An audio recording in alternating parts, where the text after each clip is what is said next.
Part 2, Shadyside Village, 1865. Chapter 10.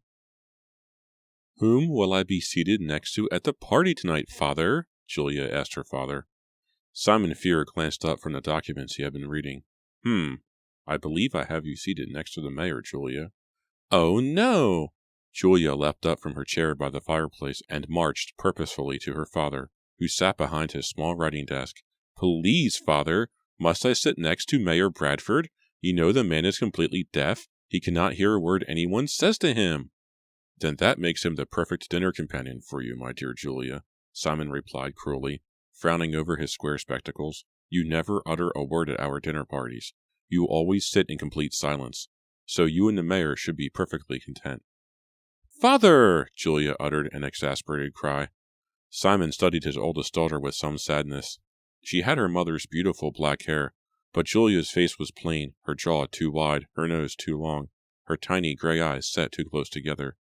She was quiet, withdrawn, and shy, with little personality. A disappointment to Simon.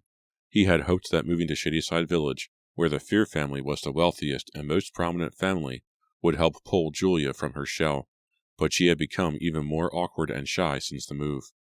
She is only happy at her potter's wheel, Simon thought, making vases and clay sculptures. That is the only time she smiles or shows any sign of enthusiasm. "Father, I think you are being unfair to my sister." Hannah came bursting in from the back parlor. "Julia can have my seat next to Mr. Claiborne. I am sure that she and that charming old man will find plenty to chatter about, if that is what concerns you." Simon set down his papers and climbed to his feet. His back ached as he stood. He realized he was getting older. He unfastened his stiff collar and pulled it off. "No, I am sorry. I want you to sit next to that windbag Claiborne," he told Hannah. "I want you to charm him, Hannah, as only you can. I need Claiborne's support for the library I wish to build." With his eyes trained on Hannah, Simon didn't see Julia's hurt expression. "I am sure that Julia could handle Mr. Claiborne as well as I," Hannah insisted, stepping behind her father's desk to give him a playful hug. No, Julia could not, Simon thought. Hannah, he knew, was the charming sister. At 16, she was tall, slender, and graceful, with wavy golden hair and lively brown eyes. She was as outgoing and lively as Julia was shy. Simon needed his younger daughter at his dinner parties. He relied on Hannah to charm and delight the guests and to keep the conversation lively. "The table is already set," he told the girls. He removed Hannah's arms from around his waist and straightened the papers on the little desk. "There will be no more discussion of this matter." "Oh, Father," Hannah complained with an exaggerated pout. "I do not understand why we have so many of these endless, boring dinner parties anyway," Julia said bitterly. "Can you not build all your libraries and museums and parks without so many dinner parties?" "We have discussed this before," Simon replied impatiently. "I need the support of the important citizens of Shadyside. Why must I say this all again, Julia?" Julia took a deep breath, struggling to keep back her tears. "Well, if you do not believe that I have the personality to grace your table, if you really believe the only place for me is to be seated in a corner next to a deaf man, then perhaps I shall stay in my room tonight," she cried. Simon opened his mouth to reply, but a sound in the doorway interrupted him. He and the girls turned to see Mrs. Mackenzie, the housekeeper, enter with a short red-haired girl in a maid's uniform. "I am sorry to be interrupting, sir," Mrs. Mackenzie said, rolling her white apron in her hands, "but I am training Lucy here on the procedure for dusting. Lucy is the new maid. She just started this week. She is helping us tidy up and get ready for the dinner party tonight." Lucy blushed and lowered her eyes. She was a tiny girl, Simon saw, no more than 18. She had orangey red hair pulled back into a tight bun, pale green eyes, and a tiny sharp nose like an upturned V. "Go right ahead and dust, Mrs. Mackenzie," Simon said, happy that his discussion with Julia had been interrupted. "I am going upstairs now to speak with my wife about tonight." "Now, Lucy, you be careful of Miss Julia's fine pottery here," Simon heard the housekeeper instruct, as he nodded goodbye to his daughters and made his way to the front stairs. "Father, I wasn't finished," Julia called shrilly. Simon ignored her and continued down the long marble-floored hallway. As he reached the stairway, his 3 sons, Robert, Brandon, and Joseph, came bounding down, dressed in their riding outfits. And where might you be going, as if I could not guess? Simon asked. I am taking the boys for a short ride, Robert replied, straightening little Joseph's cap. My pony is waiting for me, 5-year-old Joseph told his father. Be watchful in the woods, Simon warned Joseph. My horse balked at a snake yesterday afternoon. Nearly threw me. I killed a snake, but there might be more. I am not afraid of snakes, Brandon declared. I step on them. Robert gave his younger brothers a gentle shove toward the door. Don't worry, father. I will take care of them. They went on their way, and Simon climbed the stairs, his mind on the dinner party just a few hours away. At the top of the stairs, a maid was polishing the mahogany banister. Simon stepped past her and hurried toward his wife Angelica's room. Angelica, he called eagerly from the hallway. Angelica, I have several matters to discuss with you, my dear. He stopped in her doorway, his hands on the door frame, and gasped, Angelica! Simon stared down at her. She was sprawled on the floor on her back, her black hair in disarray around her head, her green eyes staring blankly at the ceiling, her mouth open. Angelica, not breathing, lifeless. Angelica! Simon cried. Oh, Angelica! Chapter 11. Simon's frightened cries aroused Angelica, and she sat up. She blinked once, twice, and smiled at him, her emerald eyes shining. Simon? Where am I? What is happening? She asked groggily. I found you on the floor, Angelica, Simon replied, greatly relieved. I thought you were... The spirits, Angelica whispered, sitting up. The spirits called me, Simon. I must have swooned, fallen into a trance. I was frightened, Simon said, taking Angelica's slender white hands and pulling his wife to her feet. Angelica squeezed his hand affectionately. I slip in and out of my trances and cannot control them as I used to. She lowered herself to the edge of the bed, straightening her black hair with both hands. She looked tired. In the sunlight from the window, he could see that her once smooth face was lined, the skin tight and dry. Only her eyes retained their youthful glow. Angelica, perhaps it is time to put away the magic, to retire your dark arts, he said softly, standing over her. She gazed up at him in surprise. Simon, my powers have served us well, she said. She gestured around the luxurious bedroom. We have become even more wealthy, the wealthiest people in Shadyside. We have 5 wonderful children. We have succeeded because of our powers, yours and mine. I cannot give up now. But to enter your room and to find you lying unconscious on the floor, Simon started. Angelica raised a hand to silence him. When the spirits call, I must follow. She muttered a chant. Angelica, Simon, hush. The spirits will hear you. I will have to cast a cleansing spell to rid the house of your negative words. He sighed and paced the carpet in front of her. Let us change the subject, he said finally. Let us discuss the dinner party tonight. I have spoken to Hannah and Julia, and... I cannot attend the party. I am sorry, Simon, Angelica told him abruptly, climbing to her feet. He turned, startled. His face reddened. What? I read the cards this morning, Angelica told him with a shrug. They have advised against any kind of celebration. Angelica, I beg of you, Simon said heatedly. I need you this evening. As you know, this dinner party is most important. I am sorry, she replied, taking his arm. I cannot go against the cards. I cannot take that risk. I cannot tempt the vengeance of the spirits. I must always obey. Ask one of the girls to act as hostess, Simon. I will stay in my room tonight. The cards have instructed me. Simon sighed. He knew there was no point in arguing with his wife. He gazed at her with concern. Her dark powers had taken over her life, he realized. Her chants, her spells, her cards. They kept Angelica in her room for days at a time. The children worried about her and missed her, and now Simon realized that he, too, was worried. Give the cards another reading, Angelica, he urged, handing the deck of strange, colorful cards to her. Perhaps they will advise you differently this time.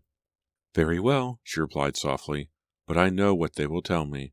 Smiling, she gave Simon a gentle shove toward the door. Go now, husband. Ask Hannah to serve as your hostess. She will charm your guests even better than I. Reluctantly, Simon bid her farewell and made his way from her room. He could hear her murmuring over the cards as he walked along the long hall to the front stairs. Simon was halfway down the stairs when he heard a loud, shattering crash from the parlor. Chapter 12. My favorite bowl, Julia was screaming as Simon rushed into the parlor. That was the best bowl I have ever made. I'm so sorry, miss, Lucy, the new maid, said quietly, staring down at the shattered pieces on the carpet. It just slipped from my hand. She covered her face with her hands. What has happened here? Simon demanded. Julia bent to pick up the largest piece of her bowl. Shattered, she said sadly, shaking her head. I told you not to hold it in one hand like that, Mrs. Mackenzie scolded Lucy. Lucy has dropped Julia's favorite pottery bowl, Hannah told Simon. She walked over to Lucy and Mrs. Mackenzie. I am sure you did not do it on purpose, Lucy. Go get a broom and clean it up. I told her not to hold it like that, Mrs. Mackenzie repeated fretfully. She gave the trembling maid a shove. Well, go on, girl. Let's be cleaning this mess up. And no more accidents here. We have a lot to do before the guests start to arrive. Simon shook his head fretfully at Julia. I am certain you can make another bowl just like it, he said impatiently. We really have no time to worry about your pottery today. Hurt, Julia started to reply, but Simon turned quickly to Hannah. I will need you to be hostess tonight, Hannah. Your mother is not feeling well. The girls exchanged glances. Hannah took her father's arm. I shall be glad to take Mother's place tonight, she said. But shouldn't Julia act as hostess? She is the oldest after all. Simon pulled away from her impatiently. Please, he cried sharply. Enough arguments and discussion for today. I asked you to be my hostess tonight, Hannah. I do not believe any further discussion is necessary. Before either of his daughters could reply, Simon stormed out of the room. Hannah turned to Julia, who still held a shard of pottery in her hand. Father has no confidence in me, I am afraid, Julia remarked sadly. She let the piece fall to the carpet. Julia, I feel so bad, Hannah said with genuine feeling. But you know how Father is, so headstrong and stubborn. Julia forced a smile. Dinner parties make me so nervous, but perhaps I can be a success tonight. Perhaps I can force Father to change his mind about me. In the kitchen, Mrs. Mackenzie continued to scold Lucy. Be careful, my girl, she warned. You don't get many chances in this household. I will, I promise, Lucy replied meekly. Mrs. Mackenzie handed the maid a long sheet of paper with several names scrawled on it. Here, Lucy, you must sign the servants' list. Lucy hesitated. But I cannot write, ma'am, she said, blushing. Mrs. Mackenzie took the paper from her. Very well, then. Tell me your complete name, child, and I will scribble it for you. My name is Lucy Good, the maid replied quietly. Mrs. Mackenzie started to write, then stopped. Her eyes narrowed as she trained them on the girl. Good, did you say? Lucy nodded. Well, I wouldn't be repeating that name around here if I was you, the old housekeeper advised. Mr. Fear is always talking about some family named Good that done him wrong. Keep the name to yourself, girl, if you wish to keep your job. Don't worry, Lucy replied, her eyes suddenly cold and hard. I won't be telling a soul. As the guests arrived that evening, Hannah stood beside her father, her lively brown eyes reflecting her excitement. Her gown was made of delicate white lace over green satin. A hoop underneath made the wide skirt hold its shape. The skirt was three-tiered, the hem of each green tier trimmed with white lace. Hannah wore short white lace gloves, and her gown had ruffled short sleeves. Her blonde hair was tied to one side in a tight bun, held in place by a corsage of yellow and white flowers. Julia's dress was simpler, white lace over pink velvet. The neckline dipped low, revealing her shoulders. Her shiny black hair, parted in the middle, fell gracefully in ringlets beside her face. You look wonderful tonight, Hannah whispered to her sister. She could see that Julia had taken extra care with her appearance. Father is sure to notice, Hannah whispered, doing her best to encourage Julia. Julia will never be a beauty, Hannah thought with some sadness, but when she dresses up, she looks quite lovely. If only she would smile more and not clasp her hands so tightly in front of her. Wine was served in Simon's library. The large, square room, furnished in dark wood furniture, with its 4 walls of bookshelves, seemed to be the perfect setting for an evening devoted to discussing the Shadyside Village Library. Working hard to be a good hostess, Hannah moved from guest to guest, her eyes sparkling, her smile warm and genuine. She chatted and joked with Harlan Claiborne. She even managed to get a smile from sour old Mayor Bradford. A short while later, Simon led everyone to see his new collection of weapons and uniforms from the war between the states. Simon had been collecting swords and rifles from both the armies of the North and the South. After admiring Simon's collection, they were all summoned to the formal dining room for dinner. Simon led the way with Hannah on his arm. The majestic room was lighted entirely by candles. Silver candelabras glowing with tall, slender candles were placed every few feet along the center of the white Irish linen tablecloth. The silver dinner plates and delicate wineglasses shone in the soft, flickering light. "You set a fine table, Simon," Harlan Claiborne declared grandly, taking his place next to Hannah. "I have fine guests," Simon replied graciously. Father is certainly in a good mood tonight, Hannah thought gratefully. She had seen him become sullen and silent at parties that weren't going as planned. I do wish Mother were here, Hannah thought. She is ill so often lately. She spends so much time upstairs in her room that I am actually lonely for her. Hannah watched as Julia helped the old mayor into his chair at the far end of the table. Then Julia took her lonely place beside him. The mayor immediately reached for a loaf of bread. He took a piece for himself, Hannah saw, and didn't even offer the bread to Julia. Poor Julia, Hannah thought, lowering herself into her seat. Father can really be unfair at times. She turned her attention to Mr. Claiborne and began chatting with him about his horses. A few moments later, Lucy entered in a starched black uniform with a lacy white apron over it, carrying a large china tureen of soup. Starting at the head of the table, she served Simon Fear first, dipping a long-handled silver ladle into the tureen and filling his bowl with the soup. "Very good, Lucy," Simon said approvingly. "That is a very big tureen. Are you sure you do not need help with it?" "No, sir," Lucy replied meekly. "Mrs. Mackenzie said I can do it on my own." She continued down the table, ladling the rich orangey-red soup into bowls. "What is this marvelous soup? Is it tomato?" Mrs. Graham, the Reverend's wife, asked as Lucy continued down the table. "It is lobster bisque," Hannah replied, "in a tomato base." "It certainly is hearty," Reverend Graham remarked. Hannah started to say something about the recipe, but was interrupted by a high-pitched shriek from the end of the table. It took Hannah a moment to realize that it was Julia who was screaming frantically at the top of her lungs. Chapter 13. "My shoulder! Oh, my shoulder!" Julia shrieked.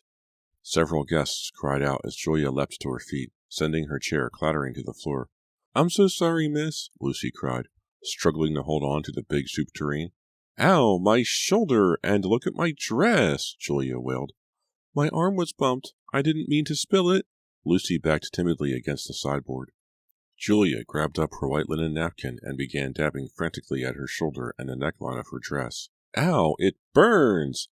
A dark orange stain ran down the white lace shoulder of the gown onto the pink velvet bodice. "Julia, dear, you may be excused to freshen yourself up," Simon called from the head of the table. He intended to be understanding, Julia knew, but she heard only disapproval in his voice. "I have done something clumsy once again," Julia thought unhappily. Hannah would never have behaved so badly. Hannah wouldn't have screamed and knocked her chair over, Julia knew. Hannah wouldn't have made such a commotion. But what could she do? That steaming hot soup really burned. "Are you hurt, sister? Do you need help?" Hannah called from the other end of the table. "No, I do not need help," Julia replied through clenched teeth. Disgusted with herself, she tossed a napkin onto the table, muttered, "Excuse me," and started for the door. She could feel her face burning and knew she was blushing. She glanced at the doorway and stopped short when she saw the expression on Lucy's face. Was that a smile? A pleased smile? Late that night, after the guests had boarded their carriages and headed home, after the servants had cleaned up, Hannah and Julia met in the secret room only they knew about. It was a long, narrow room without windows, hidden behind the second pantry. Heat from the kitchen stove on the other side of the wall kept the small room cozy and warm.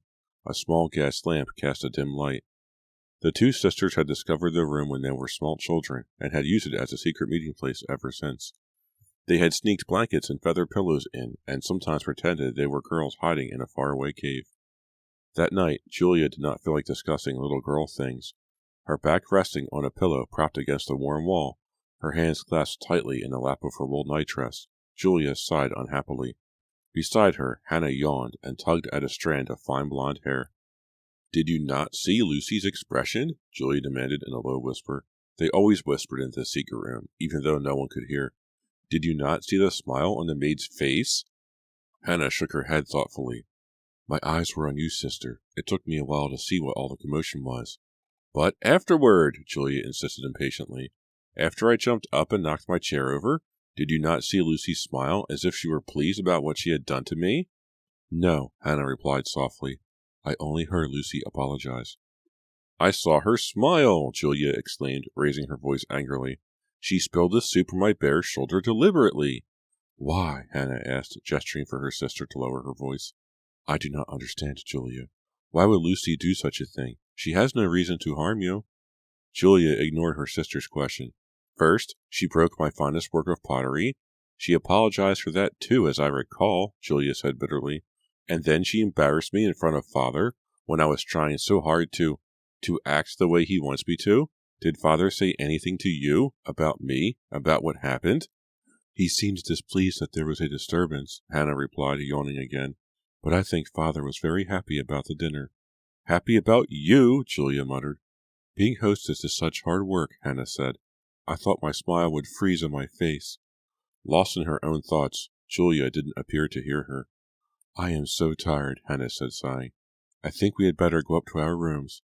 Yes, Julia agreed. The two sisters climbed to their feet, leaving the pillows against the wall. Silently, they started toward the door. In the dark, empty pantry, Julia stopped and grabbed Hannah's hand. Just heed my warning, sister. Keep an eye on the new maid. Something about Lucy is not right.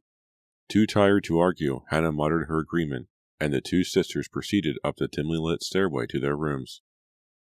A single gas light on the hallway wall provided the only light in the long corridor. As Hannah made her way to her bedroom, she saw Lucy silently slip out of her door and vanish into the shadows. How strange, Hannah thought, feeling chilled and afraid. The servants have all retired.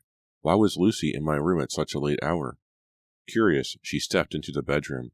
Logs crackled pleasantly in the fireplace. Hannah's party dress had been removed from the chair on which she had tossed it. The bedclothes were neatly turned down. How nice of Lucy, Hannah thought, sliding into the linen sheets. She felt a momentary pang of guilt for talking about the new girl with Julia. I mustn't listen to Julia's wild accusations, she scolded herself. Hannah pulled the goose-down comforter up over her shoulders and let her head sink into the pillow. Smiling to herself, she listened to the soothing crackle of the fire. Oh, she whispered, when she felt something move against her bare leg. It must be a wrinkle in the sheet, she told herself. She shut her eyes again. She was so sleepy. She hoped she could fall asleep quickly.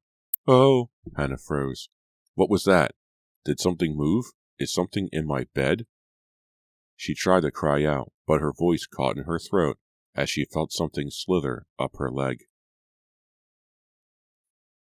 Chapter 14. Too frightened to scream, Hannah felt a warm creature slide over her leg. She forced herself not to move, not to breathe.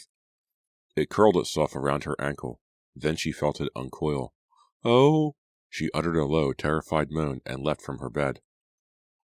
In the flickering light of the dying fire, she tossed back the bedclothes and searched the shadows of her bed. She heard a hiss, then saw the flash of dark eyes. A snake! She cried in a tiny, frightened voice. Rising up on the wrinkled sheet, the snake arched its head and bared its pointed fangs, preparing to attack. Hannah stood frozen in terror. How did the snake get into my bed? Hannah asked aloud. How? Then with a short cry, Hannah sprang into action and threw the covers over the hissing creature, and started to scream for help. Hannah's brothers were blamed for the prank. They had been riding in the woods. They must have captured the snake and hidden it in Hannah's bed. They all denied it, but Simon ignored their protests and punished them. He had little patience for jokes and pranks. They do not lead anyone closer to success, he warned sternly. The next evening, Hannah was in her room dressing for dinner, having pulled on a simple white linen frock, high-collared with a delicate red velvet ribbon at the throat. She heard a scrabbling at the door and turned to see Fluff, her tiny white terrier, prance into the room, a red ball clamped in his teeth. Not now. No ball playing, Hannah told the dog. You will make me late for dinner, Fluff. She gave the disappointed dog a gentle shove toward the door. Then she pulled open her wardrobe door to search for her white shoes. Where are they? She said, bending to search the bottom shelf. Lucy had straightened Hannah's room that afternoon. She must have moved the shoes, Hannah thought. She finally found them on the floor at the foot of her bed. Holding onto the bedpost, Hannah balanced on her left foot and slid her right foot into the low pump. "Oh!" she cried out as a sharp pain shot up her leg. Looking down, Hannah was horrified to see bright red blood trickling over the white heel of the shoe. As the sharp pain shot up from her foot, Hannah dropped to her knees on the bedroom floor and pulled off the shoe. Blood had already stained the inside of the shoe. Hannah bent to examine her foot. Wiping away the bright trickling blood with her fingers, she found a deep cut nearly an inch long on her heel. Stuck in the cut was a shard of clear glass. "Oh!" Grimacing with pain, Hannah pulled a piece of glass from the cut with trembling fingers. The blood flowed more rapidly from the open cut. Balancing on one leg, Hannah screamed for help. Mrs. Mackenzie appeared a few seconds later. She guided Hannah to the bed. Hannah hopped on one foot, leaving a trail of blood. Then the housekeeper hurried out for gauze bandages. "Hannah, what has happened?" Julia entered the room breathlessly, a frightened expression on her face. Seeing the trail of blood across the floor, Julia gasped. "I'm all right, I believe," Hannah told her, watching the blood flow from her heel. I cut my foot." "How?" Julia demanded, stepping over the blood-covered shoe to get to Hannah's bedside. Hannah held up the piece of glass that she kept tightly gripped in her hand. "It was in my shoe," she said, grimacing from a shock of pain that traveled up her leg. "How dreadful!" Julia declared, staring at all the blood. "Lucy cleaned my room today," Hannah added darkly. "I believe you may be right about her, Julia. Hannah stopped as Mrs. Mackenzie returned with the gauze bandages. Julia watched as the housekeeper expertly cleaned and then bandaged Hannah's injured foot. "The bleeding will stop soon," Mrs. Mackenzie assured Hannah, patting her shoulder as if she were still a little girl. "You will be able to come down to dinner in a few minutes, but I would not advise any long hikes for a few days, Miss Hannah." Hannah thanked Mrs. Mackenzie. As soon as the housekeeper had left the room, Hannah turned back to Julia. "Lucy cleaned my room and moved my shoes. I believe you were right about her. She deliberately—" Julia raised a hand to stop her sister's accusation. "Are you really sure that Lucy put the glass in your shoe?" "Who else could have done it?" Hannah demanded impatiently, staring down fretfully at the bandaged foot. "We must tell Father at once. That girl must go. She must be dismissed today. She is a menace. Ow!" she cried out, feeling another stab of pain. Julia lowered herself to the bed beside her sister and put a comforting arm around Hannah. "Try to calm yourself, sister," she said in a whisper. "We do not want to accuse Lucy if she is innocent." "Innocent!" Hannah cried shrilly. "We have no proof," Julia said, playing with Hannah's blonde hair, soothingly braiding it and unbraiding it as she had done when they were younger. "We do not know that Lucy put the glass in the shoe." "No one else was in my room," Hannah exclaimed. "But the glass may have fallen from Lucy's dustpan," Julia said. "It may have been an accident, a bit of carelessness." "But, Julia—" "I have my own suspicions about Lucy, as you know," Julia continued, ignoring her sister's protest. "But I do not think we should accuse her in front of Father until we have proof." Hannah stared hard at her sister.